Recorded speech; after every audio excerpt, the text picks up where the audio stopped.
오늘 정치 톡톡은 안보람 기자 나와 있습니다. 어서 오세요. 예, 강서구청장 선거 이야기로 이어가겠습니다. 이 선거가 단순히 구청장 한 명 뽑는 선거가 아닙니다. 그러다 보니까 여야 대표 지도부가 총출동하고 있거든요. 네, 그렇습니다. 불을 댕긴 건 이재명 더불어민주당 대표입니다. 이번 선거 결과를 정권 심판과 연결지었습니다. 내년 총선이야 당연히 이제 정권의 성과 또는 뭐 결과를 심판하는 것인데 이번 강서 선거가 그 전초전 같은 것이어서 그런데 이재명 대표가 영수회담 제안도 그렇고 윤석열 대통령과 대결 프레임을 짜는 것 같기도 한데 이것이 보궐선거 특징하고도 좀 관련이 있을까요? 그렇습니다. 재보궐선거 투표율 보통은 높지 않습니다. 예. 실제 지난 4월 5일 치러진 재보궐선거 투표율 27.2%에 불과했습니다. 각 당의 지지자가 투표장에 얼마나 나오는지가 당락을 좌우할 수밖에 없는 겁니다. 투표율이 문제고요. 또 자기 편을 얼마나 투표장에 가게 하느냐가 승부의 핵심적인 그 원인입니다. 그래서 그러면 강서구라는 지역이 여야 중에 어느 쪽이 더 유리한 지역입니까?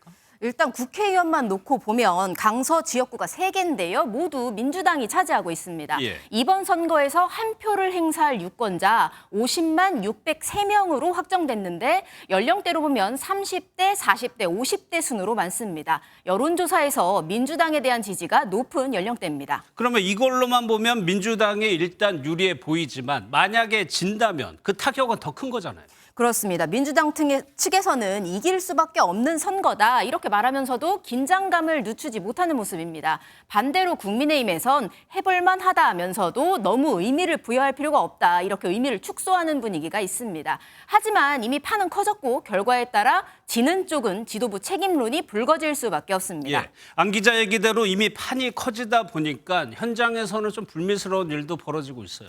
네, 그렇습니다. 사정이 이렇다 보니까 지지자들 사이에서 과열 양상도 벌어지고 있습니다. 어제 저녁 한 중년 여성이 선거 유세 중이던 김태우 후보 측 선거운동원을 폭행하는 일이 벌어졌습니다. 현장에 있던 다른 선거운동원은 해당 여성이 민주당 지지자였다고 주장했습니다. 이재명 대표가 제안한 영수회담 소식도 한번 보겠습니다. 혹시 진전이 있었어요?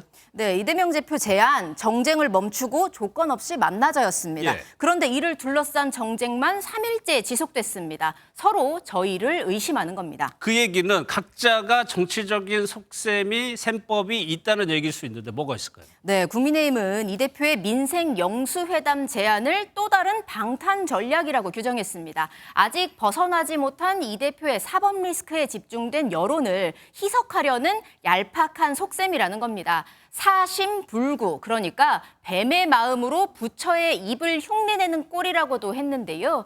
그러면서 홍익표 원내대표의 과거 발언을 소환했습니다.